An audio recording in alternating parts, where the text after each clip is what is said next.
মেদিনীপুরের আয়না চিরন বাঁকুড়ার ওই ফিতা, যতন করে পাতলি মাথা চাও যে বাঁকা সীতা।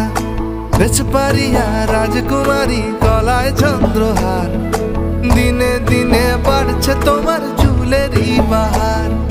কালো জলে কুইসলা তলে ডুবলো সনাতন, আজ সারা না কাল সারা না পাইছে দর্শন।